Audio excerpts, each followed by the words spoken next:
ปีพุทธศาสนา2-5 ปาก69 ว่าปีใต้2-8 ปาก19 นี้ปีก็จ่ายเอง3 ปาก87 คู่เดินเก่าใต้รองบ้าวาไร13 คำเดิน10รองเมืองไร12 คำปีคิดวันนี้21เดือนอากาศปี2025ในปางสร้างคือกรรมตราอนัตตาวิปัสสนากรรมฐานปอกกรรมทุน15ที่ว่าอนัตตาวิปัสสนากรรมฐานหนองเขียวเมืองวันโดมลอยสะถงเวียงตะขี้เล็กเมืองไต้ปะหลอกคงในก็หอถึงมาวันทุน2พยายามกลางวัน1 โมงต่อถึง3 โมงในข้าวตั้ง2 ชั่วโมงในหนึ่งก็เขาจะได้อ่อนกันสืบยางตั้งกว่านี้ปังนางเรียนพอดีปีกับปีสิผมมีไรนางเรียนพอดีเปิดพระตูนี่ปันไรนั่นเนี่ยก็เขาก็ติไรมาฟังดอกไม้ด่านเขาติหมอไว้ว่างตัวว่างใสนางเรียนพอดีเป็นแห้งใสเขาบอเลยคัดใสหวังพอหอดที่ลองตั้งยังงานพอมันสูงสุดอ่อนตั้งในก็คือเขานำขาไก่กุดขากวาทับต่างขาไส้ก็ไหลอันนั้นขาไส้ทับต่างเนื้อขากวาในก็ไหลก็ยาวในก็มือ2 ขอนต่างไว้เนื้อตักเขาก็ยาวไว้ตัวเขาซื้ออีวิเคียงป้นอย่าวิญญาณป้นพอเคียงป้นตีไหนมันจะให้เขากันสั่นพอหย่อนย่านป้นตีหนาในก็มันสั่งให้เขาใครรับใครนอนป้อมเคียงหย่อนย่านป้นในก็เพราะว่าเป็นเส้นตั้งสายกลางหอมัชฌิมาปฏิปทาเส้นตั้งสายกลางนี่มันเป็นเส้นตั้งปิ่งยานว่านี่มันเป็นเส้นตั้งสายกลางสติเนี่ยสัมเป็นเส้นตั้งเคียงสมาธิเนี่ยสัมเป็นเส้นตั้งหย่อนย่านสติเนี่ยมันเหมือนหมักลอกกินซ้ำกลโวนสมาธิเนี่ยมันเสมือนโวนปิ่งยานเนี่ยเสมือนหนังก้นหอมันในพระเป็นเจ้าเฮาแตกเนืองเด็กเหมือนหนังก้นหอหลอกก็วันนั้นเหมือนเฮาดีสืบข้าวตั้งนั่นเฮาดอกหางแห้นตัวเฮาดีๆจังหวะไล่นางในลำลองในเพื่อนตั้งเสียงนางสื่อเลยมันติมันคืมนางสื่อเลยมันติ่มโยกย่ายใครนางสื่อเลยใจมันติ่มยิ้มนางสื่อเลยมันติ่มใครรับใครนอนนั่นก็ยุ่มย้ำว่าอีหูอยู่ห้างไผ่ห้างมันเพราะเขาต่างขึ้นเย้าก็เขาใหญ่ปีอธิษฐานเขาใหญ่ปีคือลูกเนี่ยมันเขาห่างแฮนอาจจะออกข้าวตั้งนั่นในเกาะเปลี่ยนถึงมากก็เย้าอยากเขาใหญ่ปีกับขึ้นเปียจ้อมตาจ้อมตั้งเปียเลยพอกับขึ้นเปียจ้อมตาจ้อมตั้งเอาก็ตามมันดีถึงแรกเพราะวันนั้นแต่ว่าลอกไล่อันเขานั่งตั้งเด็กโหพึ่งเอามันเอาขากวาทับขาไส้ก็ไหลขาไส้ทับเนี่ยต่างขากวาในก็ไหลก็ยาวในก็มือ2 คอนต่างไว้เหนือตักเขามือซ้ายทับขวาก็ไหลมือขวาทับไส้ก็ไหลถึงสั่งถูกเพราะเป็นนั้นนั่นตามันตีห้องหับลองอันสันอันคอนลองอันเกื้องอันเหยียงเนี่ยมันกลมมันติมาทีเดียวของปองในปองมันนักกว่าตั้งไหลก็มันติเหยียงกว่าตั้งนั้นพอตั้งเบาในสัมดีโยกอันนักในมันสัมดีเหงี่ยงกว่าตั้งนักนั้นเพราะวันนั้นถึงสั่งถูกเตก็จังว่าได้การนั่งตาลาวิปัสสนาในนั่งขาไก่ผลในสั่งถูกเลยเพื่อนแต่พอมาหนังยังตึกใครรับใครนอนอยู่ในก็เข้าโหลดต่างสูงนิดนึงพอนั่งเล่มไปหันเจ็บนั่นต่างมันขึ้นสูงนิดนึงก็เอามาตีหัวเขาเนี่ยย่ำไปใครรับใครนอนเนี่ยเอาขึ้นมาที่เงาขาเนี่ยก็ยังตึกขึ้นมาเงาขายังตึกใครรับใครนอนอยู่เนี่ยก็นั่งมหาบาลินก็ไม่รู้อะไรก็เป็นนั้นแต่ก็เหมือนใครรับจงว่าเปิงหลวงมันนั่นไล่นางในก็เปลี่ยนคอหนำรองหรือเปิงนางเก่าก็เบอร์ในเส้นดังสายกลางในมันเป้านะสมาธินะสมาธิในเหมือนเขานั่งรับตาเนื้อเปิดใจญาณปีญานั่นนางขาไก่กุนนั่นเป็นห้องสมาธิสตินั่นนางเลยเขาพอดีตื่นหูตัวอยู่กับปัจจุบันพ้องย่ำมือเหลียวอันเขาเหตุการณ์อะไรในก็เขาใส่ปองใจในการเรียนเขาเหตุในห้องเป็น สัมมาสติสัมมาวายามะตั้งคัดใจเมื่อในข้าวตั้ง2 ชั่วโมงเนี่ยเป็นหนึ่งก็ยาวเอาดิ่มขึ้นดื่มหย่อนยันดีกว่ามันในห้องว่าสัมมาวายามะตั้งคัดใจมันแม่นก็เป็นนั้นในใดคือเขารับหูเนอเปิดตัวอย่างจริงอย่างพอมือเข้าใจลีเอาอิดเย้าก็โดดเฮ็ดน้ำมันโดดเอาน้ำหนังเก่าตะลานั่นมันมาดีตัวเนี่ยเขาไปป้นโตเตอกระป๋องตะลาเนี่ยมันมีดีตัวมันก็เจ็บไว้ดีขาเลยสังเจ็บไว้ดีแอวเลยสังเจ็บไว้ดีต้องเลยสังเจ็บไว้ดีโกนเลยสังใช่ไหมก่อนอันนั้นมันมีดีนั่นเขาหลบขามันนั่นแหละพอแอวเจ็บเนี่ยก็แอวมีเจ็บในเป็นทุกข้ามว่าอะไรเนาะอนัตตาพอมีแอวหนูมีเจ็บพอมีต้องหนูมีเจ็บพอมีตัวหนูมีเจ็บคือเขาป่องที่นั้นปล่อยก่อนเพราะว่ามันยังตื่นเรียนเดียวในตัวในป่องอัตตาเนี่ยมันมีที่นั้นมันมีในกายญาติตัวนั้นก็ในเพราะว่ามันผ่านบ้วนลองตัวเย้าเนี่ยมันสมาธิใส่มาพอสร้างคือกรรมกว่าใจพวกใครพูดใครขาดพวกใครโกมากตีตายเตยเย้าเนี่ยนั่นป่องอัตตามันมีที่ใส่เอาหลวงฮัดจุนอะไรแก่ใจนั่นก็ในอันหยาบเลยเสียใจนั่นตะลาพอมันนั่งกำเดียวก็เจียวกำเดียวบินตั้งตกก็ไล่บินตั้งออกก็ไล่ตั้งห้องก็ไล่ตั้งจานก็ไล่นั่นน่ะบินจื้อก็เติกมันตึกเจ็บกว่าเชียงเพราะมันนั่งก็เจ็บกำเดียวอันนั้นตะลามันมีติเจ็บอันเอาหลวงฮัดจุดเจ็บทางกำเจ็บเนี่ยก็มันใจเก่าจุนตัวเอาจุนใจเอาจุนเจ็บจุนเจ้าซ้ำจุนตะลาทางหนังเขาอันคู่กู300,000เปิงนั่นก็มันใจเอาหนังเขาไว้การตะลาเนี่ยมันลึกพอนั่นนะห้อมนับดอกตีทบอะไรง่ายๆเพราะห้อมเฮ็ดการตะลากว่าต่อถึงมันจำมากมันจำถึงอะไรถ้ามากกว่านั้นมันจะดีฮอดถึงมันจะดีกว่าเป็นไรในคำโดนนั้นในธรรมานุปัสสนาสติปัฏฐานโดนนั้นมันมีถาดดินน้ำลมไฟในสังถาดดินถาดไฟถาดน้ำถาดลมเนี่ยนะเย้าก็สุญญาตาถาดเย้าก็กำนึงสุดในมันเป็นถาดผู้อันนั้นมันเป็นตะลาเดียนชั้นสูงกว่าเย้าอยู่ไรเพราะมานั่งอยู่ยังตึกหันเชี่ยบในป่องว่าเขาโดดจุนในตัวอัตตาได้ที่แน่ออกอะไรมันดีในการอัตตาได้ที่เนี่ยก็มันตึงดีผ่านตัวผ่านใจผ่านเจี๊ยบในที่ในตัวในใจในเจี๊ยบเนี่ยมันเป็นขันธาเพิ่งเดี๋ยวมันเรียนเหลวอยู่กำค่ายเฮิร์นหนึ่งเย้าเฮิร์นหนึ่งหลังเย้าหลังหนึ่งเหมือนเขามีเฮิร์นอยู่5 หลังขันธาเพิ่งเนี่ยก็หนังไหนมันเรียนเหลวกว่าในดูขันธาก็ค่ายกว่าซ้ำเข้ากับดีวิญญาณหน้าขันธาก็ค่ายวิญญาณหน้าขันธาก็ค่ายกว่าดีเวทนาหน้าขันธาเพราะเวทนาหน้าขันธาอีมาสำคัญกว่าดีสัญญาหน้าขันธาเพราะสัญญาหน้าขันธาอีมาสำคัญกว่าดีสังขารหน้าขันธามันก็ปั่นตัวในขันธาหาเปิ้งเนี่ยในอัตตาที่นั้นเหมือนเท่ากับอยู่เฮิร์นนั่นมีเฮิร์นอยู่5 หลังมีรู5 ก้อนนั่นอธิเปรมันตีป่องมันนั่นเพราะกับเฮิร์นทนหนึ่งก็อยู่3 วัน7 วันมาเนี่ยอยู่ไรเพราะมีลูกเคยลูกไปก็เปิ่นเพราะใครเจอเข้ายาวอธิเปรเป็นที่นั่นก็อยู่ถึงมากก็กลายดีเลยค่ายเฮิร์นหลังใหม่ไปอยู่ลูกก็ทน2ก็อยู่3 วัน7 วันอยู่ในค่ายก็อยู่เฮิร์นลูกทน3ก็อยู่กับอยู่มาอยู่ในค่ายก็อยู่เฮิร์นลูกทน4อยู่กับอยู่มากในค่ายก็อยู่เฮิร์นลูกทน5ปัน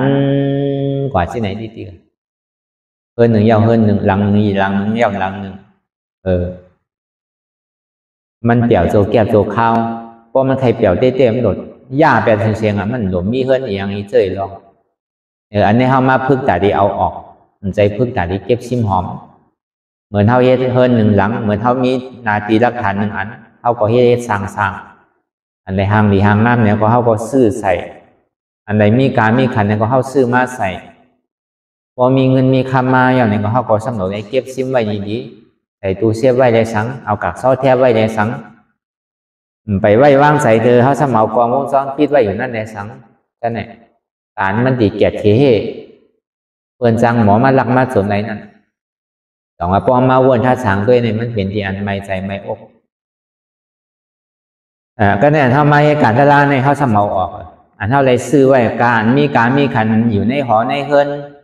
ใช่ไหมอันที่มันมีการมีคันเป็นหมื่นเป็นแสนเป็นล้านใช่ไหมเอาออกจุนเอาออกไปมั่วๆเสียงพอเอาออกไปมั่วๆเสียงก็เขามีตั้งไม่ใส่อ่ะก็เบอร์มันมีการมีขันเอาอะไรไผ่จังมาลักสังเอาอ่ะเปิดประตูไว้เหมือนหนังเฮิร์นห้ามปล่อยเขาตั้งอยู่5 คู่ 6 คู่อ่ะมันไขมาลอกหลายๆแต่ของว่ามันโซนกว่าเสียงเอาหนักมันมีที่เอาอ่ะเฮ็ดกว่าเฮ็ดมากโกนงมจังฮัดนอนอ่ะเป็นวันอ่ะพอโกนพอเฮิร์นห้ามเนี่ย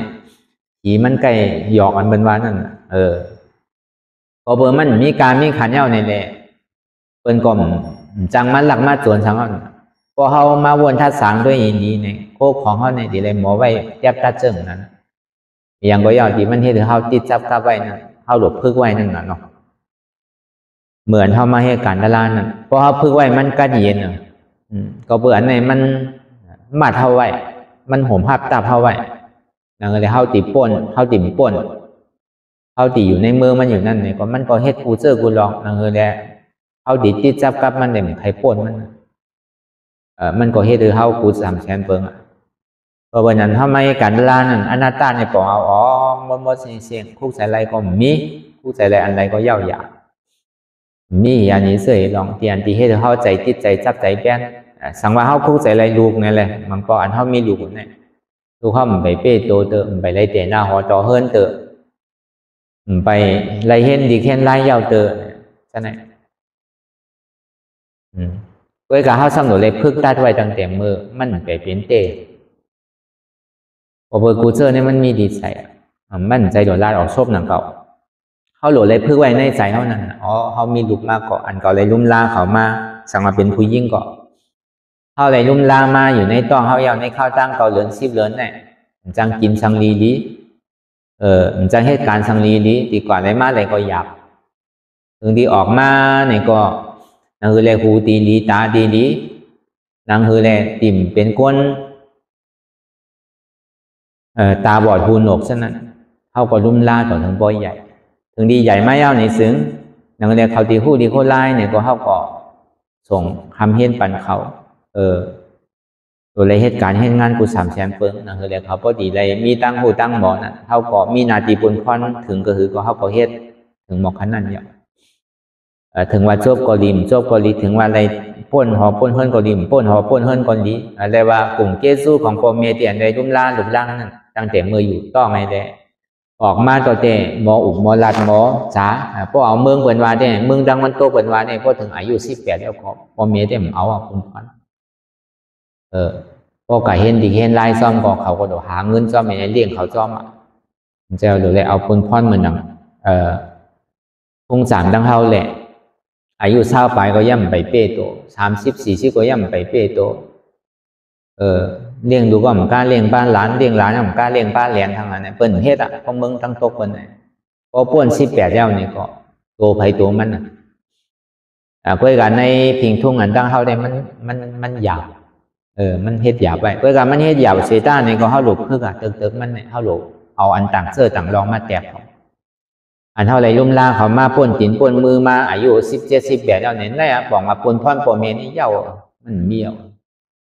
พอเป็นนั้นพอไม่การตลาเนี่ยพอเขาคุกใส่ไรลองลุกลองล่างมาเนี่ยพอเขากดอะไรมีลองตั้งตาดีอันฮัดจุนไรป่นพ่อนเขาเนี่ยก็เย้าก็เหตุการตลาเนี่ยก็เป็นถือก็เย้าเขาอายุอาศักสายใจเขาเนี่ยจุนหลุมอันพระตราสังขายเย้าอันเหตุการตลาก็ดีเหตุก่อมจังเหตุเตอ่านอยู่เซต้าเนี่ยก็ไหลปอกไหลกั้มก็เป็นเฮ็ดตลาดกะโลกว่าที่ดีเนี่ยขิงขาข้าวยามตั้งนาได้เขาดีอยู่เลยทั้งบอกหลายปีเขาก็มันจ้างบ้านเลยถึงว่าเขาอยู่กับตั้งนานนั่นในป้าอยู่ดีเขามันเหมือนใจมากในก็เขามันจ้างเฮ็ดอะไรนั่นก็เพราะมันตายกันเดี๋ยวก็ดีอยู่นั่นก็มันจะมันตายง่ายๆเนี่ยมันตียาวเขาก็หันมาใจตาหนุ่มๆก็เป็นเป็นเด็กแพทย์ว่าเป็นตายผากว่าใช่ไหมโอ้มันเป็นสินันแปดพอมันเป็นสินันแปดแล้วเนี่ยมันดีซุ่มแปดแล้วพอเข้าไปพึ่งไว้มือเดียวเข้าไปฮัดไว้มือเดียวพอเขาฮัดไว้ก็ถึงว่ามันเป็นก็การดีเลยย่อมหับสภาวะเปิงเต็มมันเป็นทีเลยเอาปึงอิงตัวเจ้าเก่าเพื่อการตัวเจ้าเก่านั่นปึงอิงนั่นจ่องมันมีตีปึงหัวห้าเนี่ยอันตีปึงนั่นก็เดือดเสตลาเนี่ยมันมีอะไรแต่ตีปึงอะไรก็ป่องแสงแรงแสงหน้าตาแล้วก็กัดเย็น อันเฮาเฮ็ดให้เฮาตุกข้าขันใส่เฮ็ดให้เฮาขี่ใส่มองใส่เนี่ยก็เปิดอัตตาออกเลยอัตตาในเนี่ยมันหนีจากยาเก่าตึงมือตึงวันกูเขียงกูข้าวยังพอผมมีวันดื้อวันเศร้าผู้กรรมมาต่อถึงเมื่อเดียวเนี่ยต่อในต่อถึงบ่ตายก็ยังตึกติเวียนเช่นนั้นอยู่ลองตั้งการอันว่าได้แบบนี้เมื่อเย้าเมื่อสุดเมื่อเตอรอกล้าหลงเนี่ยข้อเบอร์นั้นการเฮาไม่การตะลายอยู่พ้องยามเมื่อเดียวเนี่ยมันเหตุการณ์คุณตาโตเฮามันจะเฮ็ดว่าเฮ็ดเผลอเปิ้นใจพึกไว้นั่นน่ะพอเป็นเมียวยายาก็เฮาตัวหายายาอันตายเปิ้นเฮาว่ายายาอมตะก็เป็นโคยตนาเนี่ยก็เป็นยตนาเมียดอันที่เปิ้นสังรักสังญาสังเข้าสังโจรเอาพระราตราสังขารยตนาแก้วเมียด3เปิง3ป้านเนี่ยสารมันดียุ่มยำมันกึมมีลองตั้งเกิงกว่าทั้งหลายในนั้นมันก็ดีได้เป็นตาหน้าวิสุทธิศีลวิสุทธิก่อนมันดีได้เอาอัตตาที่วิจิกิจฉานั้นขาดตกแปดจองว่าเปิงหลวงมันได้บ่มาหนังตาลาในก็อัตตาว่าเป็นตัวเก่าใจเก่าเจ็บเก่าอัตตาว่าเป็นเก่าเป็นเก่ามีหัวเก่ามีขาเก่ามีมือเก่ามีตัวเก่ามีใจเก่ามีเจ็บหัวในมีเก่าขาในมีเก่าใจในมีเก่าเป็นเก่ามีเก่าเนี่ยอาตาในหมาหน้านี่มันเหตุการณ์ก็ในล้อผ้าซ้ำคะแนนเป็นเก่าเป็นคะแนนมีเก่ามีอันนี้อันที่มันเหตุการณ์อยู่ตึงมือตึงวันพอเบอร์นั้นแหละเปิงหลวงมันได้เข้าติเลยบอกว่าในกิเลส10เปิงเนี่ยอันเท่าติเลยไกวเปลี่ยนตั้งสุดในเวียนสังเนี่ยเวียนอัตตาที่อัตตาว่าหยิ่มยำมาเป็นหัวเก่าขาเก่ามือเก่าโตเก่าใจเก่าเจ็บเก่าอันไหนเป็นอัตตาตั้งหันคิดก็ว่าเป็นมิจฉาทิฏฐิหันมามีหัวมีขามีมือมีโตมีใจมีเจ็บตั้งวนพิซ้ำขึ้นบันไดหนึ่งบันไดค่ายบันไดยายบันไดเปิดบันไดมื่นตาเลยมองขิงมองข้าวมองย่ำเนี่ยบางพอมันนางตะไลกำหลักด้วยตั้งน่ะเหมือนเจ้าปู่เขาเนี่ยกำมื่นตาเดียวที่นั่นก็มันก็แคบอยู่แล้วมันใครเปลี่ยนสังมากก็อยากล่าตาด้วยตัวด้วยใส่เฮาอย่าไปมองถึงมองข้าวมองยำ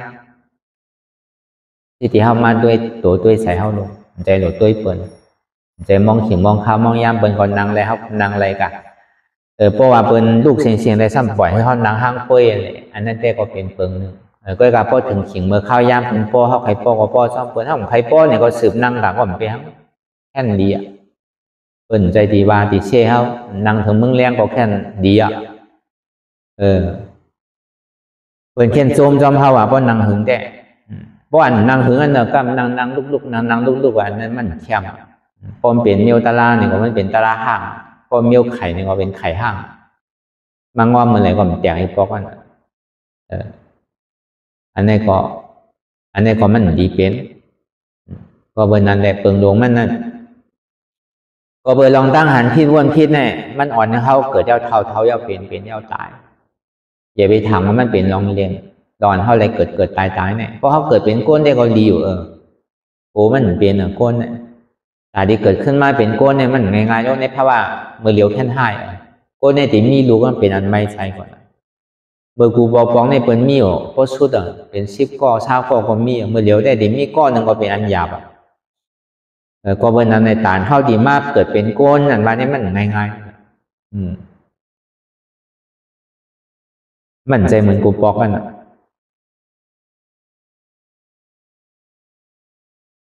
ก็เบอร์นั้นเปิงหลวงมันเนี่ยมันเป็นอัตตา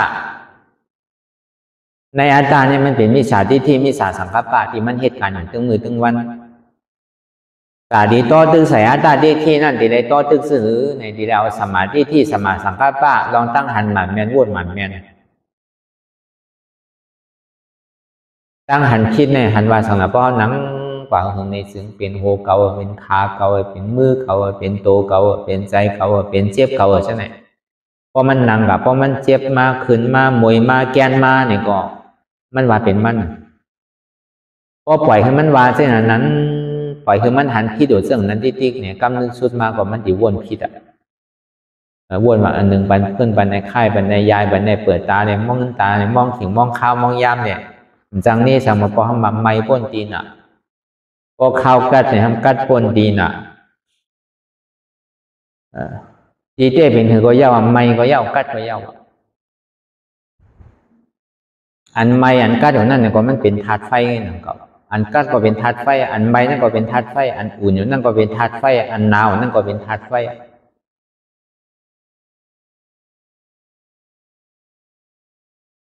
จองว่าตาดีต่อสู้จอมมาตาห้องว่าตัวกิเลสสาลงเนี่ยก็เหลือเสียอนัตตาเนี่ยมันมีอะไรอัตตาเลยอนัตตาอนัตตาเนี่ยมันมี3ตัวนะอัตตาเนี่ยมี2ตัวนะอัตตาว่าเป็นเก่านะเนี่ยนัตตาใจเก่าพอมันว่าเป็นเก่าเขาสว่าใจเก่าเพราะมันใจเก่าเนี่ยก็มันก็ไม่ใครนึงเพราะว่าเป็นหัวเก่าใจหัวเก่าเป็นขาเก่าใจขาเก่าเป็นมือเก่าใจมือเก่าเป็นตัวเก่าใจตัวเก่าเป็นใจเก่าเป็นใจเก่าเป็นเจ็บเก่าใจเจ็บเก่ามักกะเสียใจเหตุทางอาวาจองสุขาในสมะใจเก่าเพราะว่าเป็นอนัตตาเป็นอจองสุขะเป็นตัวมักกะเสียใจห้องมันสมาธิที่ตั้งหันหมันเนี่ยสมาสังกัปปะตั้งวนหมันเนี่ยตั้งวนคิดเนี่ย1ปันพื้นปันค่ายปันยายปันเปิดตามมื่นตามมองถิงมองข้าวมองย่ำเนี่ยตั้งวนหมันเนี่ยในสมัย1พื้นโต้งค่ายลายเปิดตามมื่นตามมองถิงมองข้าวมองย่ำเป็นหรือก็ยาวในข้าวตั้ง2 ชั่วโมงเนี่ยเป็นเฮ็ดไรก็เก่าเฮ็ดไรทางว่ามาตัวเก่าในปีหนาลูเนี่ยเป็นปีเดือเก่าก็มีเก่าในยอมหนาเป็นยอมเดือเก่าก็มีเก่าในอาศักนำหนาอาศักเป็นนำเดือเก่าก็มีเขาเนี่ยอาศักเรียกหนาหรือเปินอาศักเป็นเรียกหนาหรือเก่าก็มีเป็นก็เฮ็ดไรเก่าก็เฮ็ดไรมันก็จุงชันกันนั่นออกมาพอเขาลงเฮือลำเดียวกันนั่นมันดีให้เขามีแห้งตัวแห้งใสเป็นเฮ็ดไรก็เขาเฮ็ดไรเป็นนั่งไรก็เขานั่งไรเป็นเปลี่ยนไรก็เขาเปลี่ยนไรเป็นก็เปลี่ยนก้นเขาก็เปลี่ยนก้นเพราะเขาหมอเอาในแตกนั่นก็ลองตั้ง5 เท่าอันตานเท่าดีสึกกว่าตั้งนาเนี่ยมันเป็นอันอยากที่อ่ะมันเป็นอันง่ายๆล้ม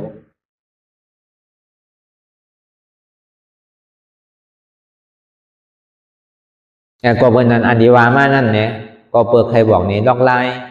นางฮือเลยตีปล่อยพาว่างเป็นอัตตาตัวเงาหางกิเลสสาลงใน10 ตัวเนี่ยมันเป็นเงาน่ะมันดีเลยก่อยเป็นอัตตาที่เลยวิสิกิสา2 ตัวเนี่ยในกิเลส10 ตัวเนี่ยตาดีก่อยอะไรนั่นเหมือนหนังข้าววานนั่นน่ะเขามาหนังตัว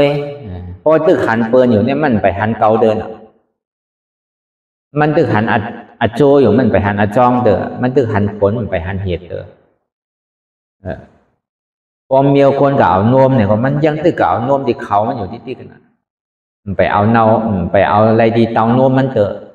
มันก็ดิ่มในกินนวมมีปอกเพราะวันนั้นเขาไม่ให้การอยู่พ่อย่ามเดียวไหนเขาพึกตาดีหาเงามันเงาอันจองมันเนี่ยเป็นสังก็วันนั้นอันที่ให้เขาป่นออกมือป่นรอดเฮ็ดให้ว่าตายเอาเกิดเจ้าตายนี่เป็นสังในตัวกิเลสอันจองทุกข้าทั้งเสียงนี่เป็นสังก็วันนั้นพอเขาตึกหันเปิลอยู่นั่นมันไปหันเก่าเวลาตาดีหันเก่านั่นในก็ในนั้น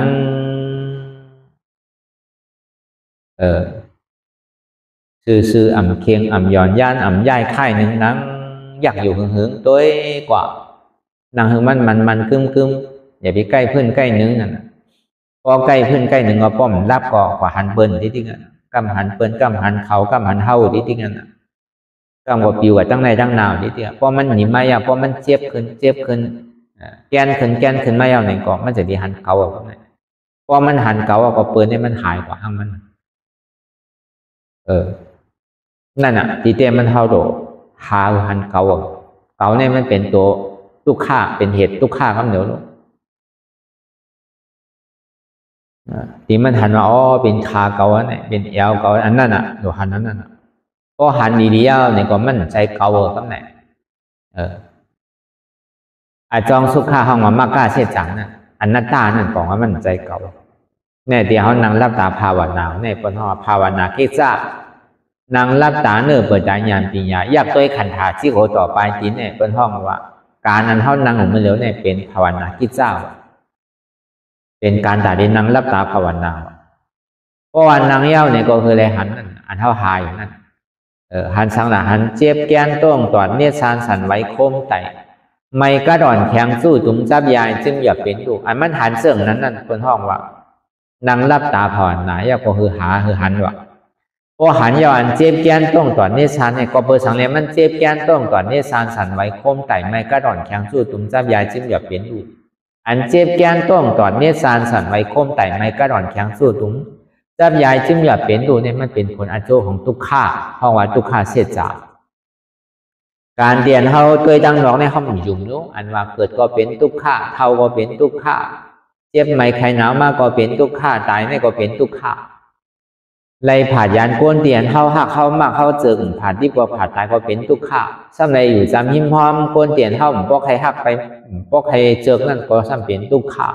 เขาพวกยุ่งอ่ะนั่นว่ามันเป็นทุกข้า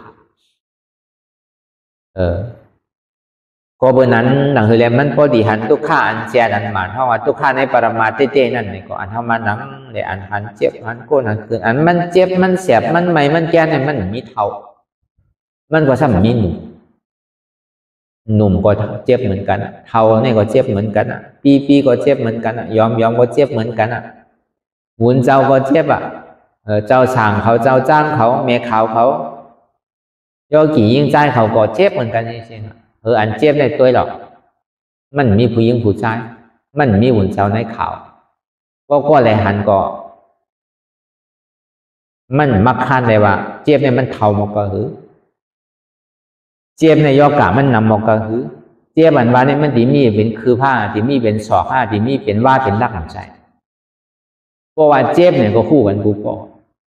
อันเนี้ยเสียจ่าเดือนในทุกข้าหมันเมียนซื้อใจเดือนในก็มีอย่างทั้งสองว่าทุกข้าเสียจ่าทุกข้าเดือนมันมีเต้ก็เขาหาเขาหันเต้ก็เปิดสังเลยมันเป็นทุกข้าเนาะเนี่ยทุกข้าแล้วก็ทุกข้าทั้งนั้นนางหือเลยเขาปอติมหมอไว้วางใส่มันไหลนางหือมันไม่เขาติ่มไม่ซ่อมมันนางหือมันเดือดเขาติ่มเดือดซ่อมมันนางหือมันทุกข้าเขาซ้ำติ่มทุกข้าซ่อมมันนางอันเปิ้นห้องเปิ้นให้เขาติ่มได้ห้องได้ให้ย้อนมันเขาติ่มขี้ใจมองใจย้อนมันในที่ได้เฮ็ดหือเหตุทางเราจ้องในลูกที่ไหลมาเนาะป้อนนางภาวนาขอเย้านี่ก็การเรียนเฮาสาวหาเหตุทางเฮามานั่นเป็นห้องว่าตัศนากิจจะเหตุทางเราจ้องมันในมันลูกตีอันเฮามีดองตั้งหันพิวนพิอันเฮาว่ามาตั้งแต่เงาเมื่อเช้าอันเฮาหันว่าเป็นหัวเกาคาเกามือเกาโตเกาใจเกาเจ็บเกาเนี่ยอันนั้นเป็นเหตุมันเป็นอาจ้องของทุกขาทั้งเสียงก็เปิดเฮามีดองตั้งยุ่มพิษยุ่มเปิงเพราะมันเป็นเกาเต้แล้วมันโดนเจ็บมันโดนไหม้มันโดนแสบมันโดนแกนเนาะเพราะมันเป็นเกาเต้อย่าไปเท่าอย่าไปเป็นอย่าไปตายคือมันทางดีทางหน้าไม่เอาเสียคือมักมีดีเป็นเอาเสียแต่ว่ามันมีโอกาสตั้งเปลี่ยนสังก็เปลี่ยนไหลก็เพื่อเฮามีลองตั้งยึดยับกับมันไม่ว่าเป็นตัวเฮาใจเฮาเป็นขันธาของเฮาขันธาในเป็นเก่าในเป็นขันธายุคในมีในเก่าในมีในยุคในเป็นเก่าในเป็นยุควิญญาณในเป็นเก่าในเป็นวิญญาณเวทนาในเป็นเก่าในเป็นเวทนาเวทนาในมีในเก่าในมีในเวทนาสัญญาในเป็นเก่าในเป็นสัญญาสัญญาในเก่าในมีในสัญญาสังขารในเป็นเก่าในเป็นสังขารสังขารในมีในเก่าในมีในสังขารก็เบื่ออันเฮามีลองตั้งหันพิษวนเปิงไว้ว่าขันธาหาเปิงนี่เป็นของเฮามีเฮาอันนั้นมันเป็นเหตุทางเอาจ้องมันเนี่ยพอเขาว่าสาวหาเหตุอันนั้นสาวหาเหตุในห้องว่าตัศนากิจจะพอหูจักเหตุมันดีงามๆแล้วนี่ก็เอาปหานากิจจะปหานากิจจะนี่บอกว่าตัดแยบกว่าตัดกว่าหาหันก็หันยังก็ตัดแปดเมียวมันดีกว่าหนูตัดแปดนั่นเมียวดีให้เขาใจที่ใจทราบใจแปดนั่นก็ตัดขาดลำเดียวที่เก็บไว้ให้ยังของมันดีแล้วก็ตัดแปดระยะอันนี้เป็นคำว่าตัดสังน่ะตัดอัตตาว่าเป็นหัวเกาขาเกามือเกาตัวเกาใจเกาเจ็บเกาอนัตตาทำตัดว่าอ่ำใจหัวเกาอ่ำใจขาเกาอ่ำใจมือเกาอ่ำใจตัวเกาอ่ำใจเกาอ่ำใจเจ็บเกาในห้องว่าตัดอันกูบอกในเขาจอมมันโน่จอมมาเป็นหัวเกาขาเกามือเกาตัวเกาใจเกาเจ็บเกาหนาก็ในเขามาให้กันตาในห้องจอมอ่ำใจ hồ có chép mi cú bóng này bao hồ chép mà có họ bỏ đồn nhạt so hà giá hồ chépต้องchép mà có đồ hà giáต้องchép éo chép mà có đồ hà éo chép họ bỏ đồ so hà vậy nè cái này baoมันหนังตลาดbaoมันchép mà này họ mình cho mà nè cái nàyใส่เนี่ยเพราะมันใจของเขาพอมันตัวกว่าหายแบบแอลเจ็บแอลมีอนัตตาหายแบบต้องเจ็บต้องมีอนัตตาหายแบบโหไข่โหมมีอนัตตาหายแบบก้นขึ้นน่ะอันก้นขึ้นนี่ก็มีอนัตตาหายแบบพอตัวก็หายก็เบอร์หังน่ะมันเป็นสันตติมันเป็นสภาวะอยู่กันหนึ่งก็อันเจ็บแก้นต้องตอนในชั้นเนี่ยมันสืบเป็นสืบรูเรียกลายค่ายกว่าสืบเป็นสืบรูเรียกลายค่ายกว่าที่กับพอตัวใหญ่มันอยู่ทวารล่างมันกึ้มเลยป้อห้อมหามหันป้อห้อมตัดอย่างว่ามันก่อมไปหู้นะเขาก็เบอร์นั้นเนี่ยอันเขาตัดนั่นอันเขาวนว่างว่าเป็นอนัตตานั่นเป็นห้องว่าตัดแบบนั้นอัตตาสมาเป็นเก่ามีเก่าอนัตตาสมาใจเก่าเป็นเก่ามีเก่าอัตตาสมาเป็นหัวเก่าขาเก่ามือเก่าตัวเก่าใจเก่าเจ็บเก่าอนัตตาสมาใจหัวเก่าใจขาเก่าใจมือเก่าใจตัวเก่าใจเก่าใจเจ็บเก่ามันเป็นอนัตตาอันเท่าหมอวนว่างเสื่อนั้นในห้องว่าตัดก็ในมากวางนี่ก็เป็นมักกล้าเช็ดจ่าเป็นเส้นตั้งมากก็เอาเหตุทางเอาจ้องสุขาห้องอนัตตานั่นก็แปดเหตุทางเอาจ้องทุกข้าห้องว่าอัตตานั่นเพราะอัตตามันโตกว่าเย่าเข้ากว่าที่เป็นซาสีกรณากิจาซาสีกรณากิจานี่เป็นสังเป็นนิพพานนี่เป็นนิจจสันติสุขอมตะธาตุในเชจัตราสีเปิงเนี่ยภาวนากิจาในเป็นห้องว่าหาหันทุกข้าเชจาตัสนากิจานั้นพอหันทุกข้าเชจาอย่างนี้ก็ดูเลยหู้จักเหตุทุกข้าตัสนากิจานั้นก็หู้ลองตั้งสมุทัยเชจาปหานากิจาในห้องว่าเป็นมรรคเชจาชาสีกรณากิจาในห้องว่าเป็นนิโรธาเชจาก็เอาป่องความใจเฮานี่ก็หาหันอยากว่าแก้พอดหาหันอยากว่าตัดถึงในเป็นเชจัตราสีเปิงนั่นก็วันนั้นเนี่ยอันเฮามาหนังอยู่มาเหลียวสังว่ามันมาดีโตนี่ก็พวกเอาไล่ง่ายมันเต้นโตนี่ก็ใส่เก่าอนัตตามาดีขานี่ก็มีอนัตตาขาขึ้นขามีขึ้นนี่เป็นทุกข้ามว่าแหละอนัตตาขึ้นนี่มันใจเก่าอนัตตาก็ว่าอะไรขาเนี่ยมันใจเก่าเป็นอนัตตานี่ก็ว่าอะไรเอาหลบปองแทงแรงใส่ว่ามั่นใจของเขานั่นเพราะมั่นใจของเขาในก็อย่าวิใครเพื่อนลายอันนี้มันพอจับมันเม่นถ้ามันใจของเขาในช่างใครเพื่อนอยู่เนี่ยมันไปว่าเป็นอนัตตาตึงเป็นอัตตานะตึงเป็นขาเขาโซฟาเทวะอนัตตาด้วยการไล่ให้เราตึงเป็นอัตตายังตึงโกมันอยู่ก็ในเพราะว่าใจห้อมย่อมหับเลยว่าที่เป็นไดเตียวอนัตตาวันด้วยการเขาซ้ำขึ้นก็มันเป็นอนัตตาก่อนไล่เดียวหนังก่อนนะพอหนังแล้วมันเจ็บเหลืออกเหลือใจขาพอดีพูดดีขาดเอาพอจริงหักต้องบอกให้แตกใจบอกให้ขาดที่เป็นอนัตตาอะไรอยู่ในเนี่ยก็เขาทำเยื่นเนี่ยก็ต้องพองอนัตตาพองอัตตาพองอนัตตาพองอัตตาพองเนี่ยเขาซ้ำขึ้นหนึ่งเนี่ยก็มันเป็นอนัตตากว่าไรเดียวพอมัน2 ชั่วโมงมันผ่านพ้นกว่าไรเนี่ย3 ชั่วโมงผ่านพ้นกว่าไร4 ชั่วโมงผ่านพ้นกันไรเนี่ยคือว่าใจห้อมย่อมห้าบุเชต้าเนี่ยก็มันใจเป็นเปิงหลงมันก็วันตามันดีห้อมยับแล้วเนี่ยมันเป็นวิจิกิจฉาเลยนะแต่เท่าดีพาว่างเปลี่ยนของเรามันจะเป็นอัตตาที่ขี้นั่นมันดูเอาอัตตาตัวเลยนะอันดับรองมันแต่พอเป็นที่นั้นมาเนี่ยมันดีหักกว่าห้างมันลอยๆมันพอเขาป่องเสียงแรงแสนหน้าใต้ออกไปการลองตั้งเยื่นลองตั้งคันทีลองตั้งเขาเยื่นกันลองตั้งเขามีลองตั้งเยื่นกันเนี่ยมันซ้ำก่อเกิดขึ้นเป็นมาเนี่ยของมันก็เป็นอนัตตาป่องเสียงแรงใส่เสียงแรงก็คือเซต้าเนี่ยก็ไล่วาไล่เฮ็ดเนี่ยมันเหมือนกันนั่นเขาได้ว่าเพื่อจะเขาเฮ็ดไรนั่นมันจังเป็นที่นั่นอันเขาเฮ็ดไร